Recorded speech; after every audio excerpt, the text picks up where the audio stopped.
नमस्कार बच्चों, आप सभी लोगों को प्रगति हिलव्यू एकेडमी में स्वागत है। मैं हूँ रेखा, हिंदी भाषा शिक्षिका। आज हम इस क्लास में स्पर्श भाग 1 में रैदास के पहले पद के बारे में ज़्यादा जानकारी पाएंगे। पद सीखने से पहले रैदास का जीवन के बारे में जानना ज़रूरी है। तो आइए सीखते हैं रैदास के बारे में।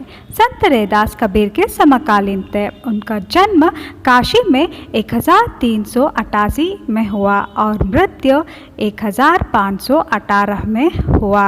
उनके काव्यों में गुरु भक्ति, नाम स्मरण, प्रेम, कर्तव्य पालन तथा सत्संग का महत्व मिलता है। तो आइए सीखते हैं पहला पद। अब कैसे छूटे राम नाम रट लागी। इसका मतलब है अब मैं कैसे राम नाम रटना या जप करना बंद करूं, क्योंकि अब मेरे शरीर के अंग अंग में भगवान समा गया है, नहीं तो छा गया है। इसलिए दिन रात मेरा मन श्री राम कह रहा है, श्री राम का नाम जप कर रहा है। राम का नाम लेने की यह जो लत हैबिट मुझे लग गई है वह कभी नहीं छूटेगी, क्योंकि इससे बेहतर कोई नाम है ही नहीं है। इस पद का दूसरा अर्थ ये भी है, जिस किसी भी व्यक्ति विशेष का कोई अच्छा काम अथवा आचरण हमारे मन को भा जाता है उसे हम हमेशा याद रखते ही हैं। जब भी अवसर मिलता है उसके अनुरूप आचरण करने, व्यवहार करने का प्रयास भी करते हैं। यहाँ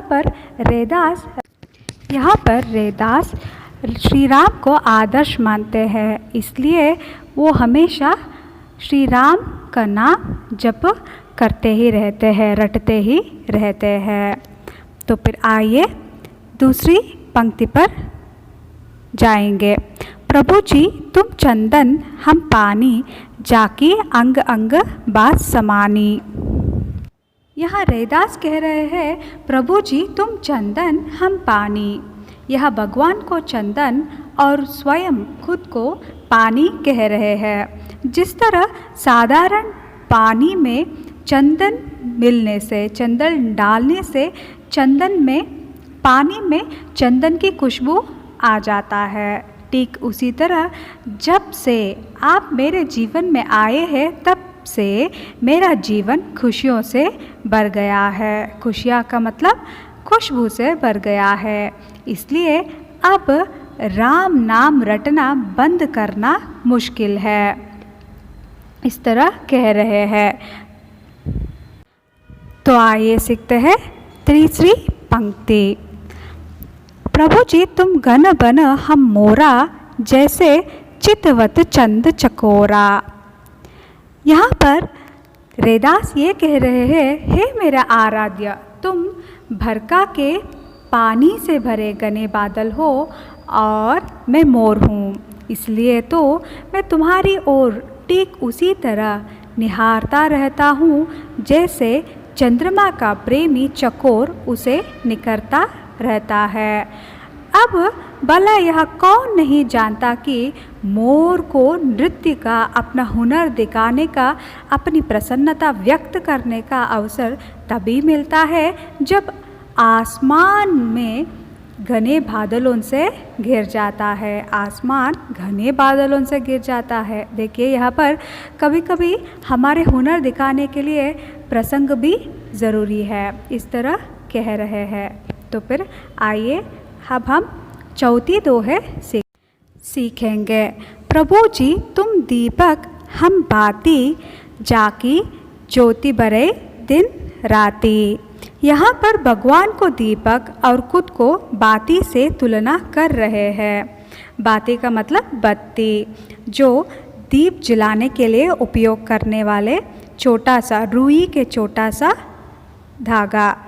दीप हमेशा अपनी चारों ओर के अंधकार मिटाते हैं, ठीक उसी तरह भगवान रूपी ज्योति मेरा अज्ञान रूपी अंधकार को मिटाकर खुशियाँ फैला रहे हैं।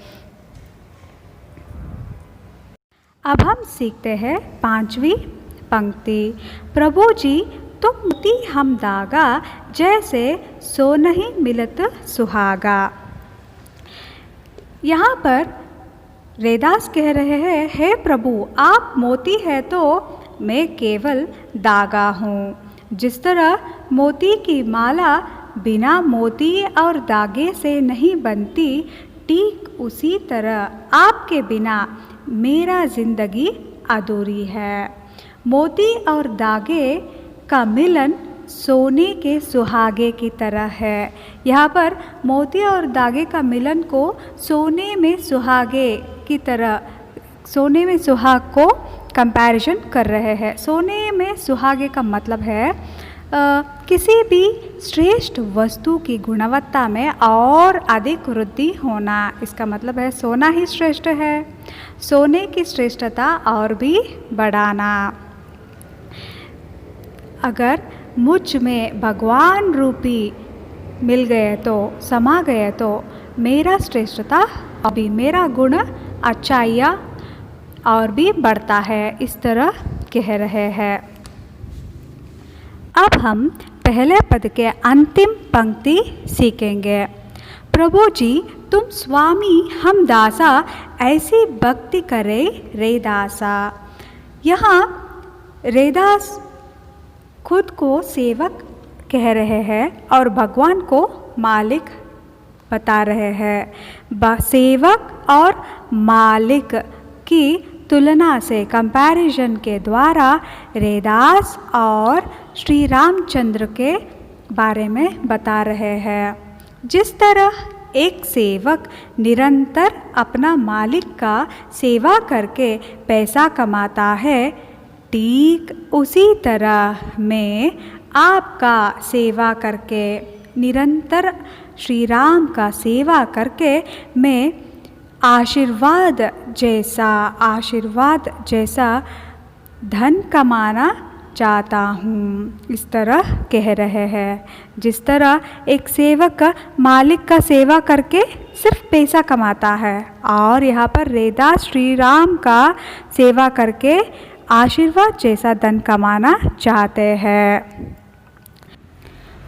तो आज की क्लास के लिए बस इतना ही काफ़ी है।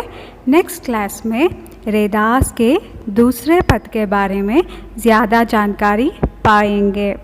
तब तक के लिए अलविदा, धन्यवाद।